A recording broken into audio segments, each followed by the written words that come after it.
শেষের দিকে ডিউ পড়াতে বল অনেক ইজিলি ব্যাটে আসতেছিল। তো আমার কাছে মনে হয় আমাদের যদি ব্যাটসম্যান একজন সেট ব্যাটসম্যান থাকতো তাহলে গেম অনেক ইজি হয়ে যেত, কারণ লাস্ট 2 ওভারে 30 রান লাগতো। এটা ব্যাটসম্যান থাকলে অলওয়েজ গেম হাতের মধ্যে থাকে। সো অবশ্যই আমি তার সাথে একমত। আমি আসলে শেষ করতে পারলে খুব ভালো লাগতো। এটা একটা গুড কন্ট্রিবিউশন না আমার জন্য, কারণ আমি পুরো সেট ছিলাম, বল অনেক ভালো ব্যাটে কানেক্ট হচ্ছিল। নাসুম ভাইও আমার ভালো সাপোর্ট দিচ্ছিল, নাসুম ভাইও বাউন্ডারি মারতেছিল। এটা আমার জন্য অনেক বড় একটা প্লাস পয়েন্ট। মনে হচ্ছিল না আমি একটা ব্যাটসম্যানকে নিয়ে ব্যাটিং করতেছি। তো আমার কাছে মনে হয় আমি যদি গেমটা শেষ করতে পারতাম, আর একটু ডিপে নিয়ে যাইতে পারতাম একদম শেষ ওভার পর্যন্ত, হয়তো রিশাদও আসতো তখন। তো আক্ষেপ অবশ্যই থাকবে এই গেমের জন্য। বোলিংয়ের লাস্ট ওভার আসলে ইট ওয়াজ এ ব্যাড ডে।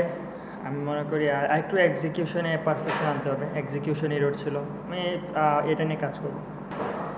না, আমরা ব্যাটসম্যানদের উইকেটগুলো গেছে কিন্তু পাওয়ার প্লেতে। তারা যদি সেট হয়ে আউট হইতো এটা একটা ডিফারেন্ট সিনারিও ছিল, কিন্তু বেশিরভাগ ব্যাটসম্যান সেট হওয়ার আগে আউট হয়ে গেছে। তবে আমি মনে করি হ্যাঁ, মিডিল অর্ডার ব্যাটসম্যান আর একটু রেসপন্সিবিলিটি নিতে পারতো, যারা গিয়ে আর্লি আউট হয়ে গেছে। তো তারা রেসপন্সিবিলিটি নিলে গেমটা যদি একটু ডিপে নিয়ে যেত তাহলে হয়তো ডিফারেন্ট স্টোরি থাকতো। অবশ্যই এই টি-20 খেলাটা এরকম। আপনি দেখেন একদম শেষ পর্যায়ে 2 ওভারে 30 লাগতো, ওই গেম আমরা ক্লোজ করে ফেলছিলাম। আমাদের তাসকিন ভাই, ফিজ ভাই ব্যাটিং করতেছিল, এবং নাসুম ভাইয়েরও ছয়টা যদি হয়ে যাইতো, যে ভালো একটা ক্যাচ ধরছে, তাইলে হয়তো একদম ডিফারেন্ট একটা কিছু হইতে পারতো। তো অলওয়েজ চেজেবল, ভালো উইকেটে 4 ওভারে 10 করে পার ওভার রান নেওয়াটা আমি মনে করি ইজি। এবং এটাই ওয়ার্ল্ড ক্রিকেট অনেক বেশি হয়ে আসতেছে, বিশেষ করে এরকম ভালো উইকেটে যেখানে ডিও আছে, বল অনেক ভালো ব্যাটে আসতেছে। সো এগুলো আসলে রিচেবল। আমরা একদম শুরু থেকেই প্রিপেয়ার ছিলাম, আমাদের একটা কনফিডেন্স ছিল যে না, আমরা ভালো করে আসতেছিলাম টি-20-তে। সো আজকে আমরা হেরে গেছি, ইট ওয়াজ এ ব্যাড ডে। নেক্সট 2টা গেমে আমরা কামব্যাক করবো ইনশাল্লাহ। এখানে আর কোনো ব্যাকফুটে যাওয়ার চান্স নাই, কারণ আরেকটা গেম হেরে গেলে আমরা সিরিজ হেরে যাব।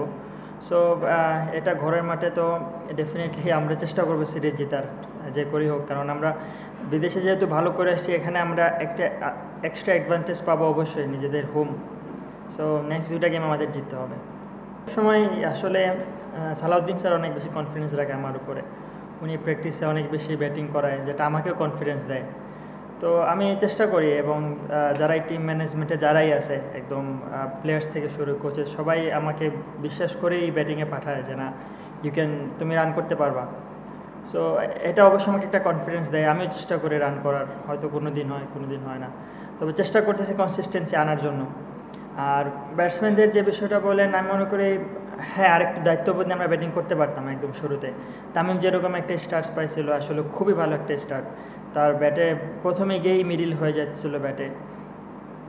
আর বাকি ব্যাটসম্যানদের আসলে অনেকেই সেট হওয়ার আগে আউট হয়ে গেছে, তো তাদের আসলে বলার কিছু নেই। বাট মিডিল অর্ডার নিয়ে আমি অবশ্যই কনসার্ন। তারা যদি আরেকটু ডিপ করতো, খেলাটা ডিপ করার অপশন ছিল, কারণ তখন ফিল্ড ওপেন হয়ে গেছিলো, চাইলেই এক এক করে আমরা খেলাটা ডিপে নিয়ে যেতে পারতাম।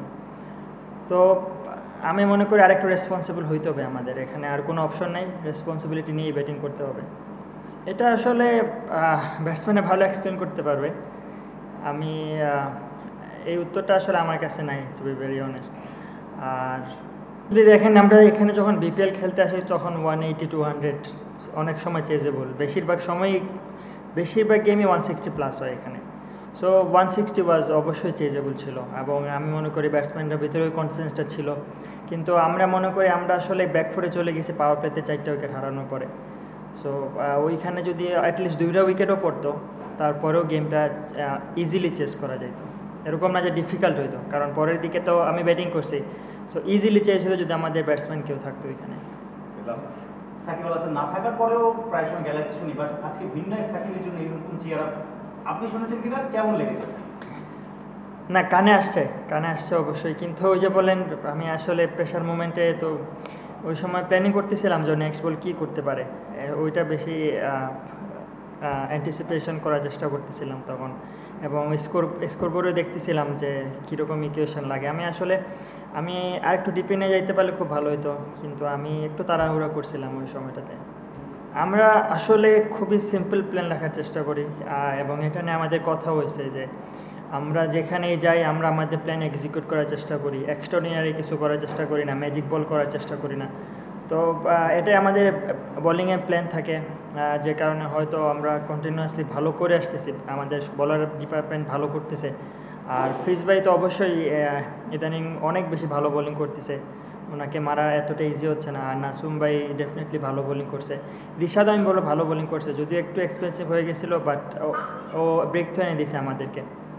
সো তাসকিন ভাইও ভালো বল করছে, ব্যাক টু ব্যাক উইকেট দিছে, যেটা অপোনেন্ট টিমের জন্য অলওয়েজ একটা প্রেশার T20-তে। সো বলাররা ভালো করতেছে, এবং আমি মনে করি এটার পিছনে মেইন রিজনটা হলো গিয়ে অনলি প্ল্যানে এক্সিকিউট করা, এক্সট্রা কিছু চিন্তা আমরা করতেছি না।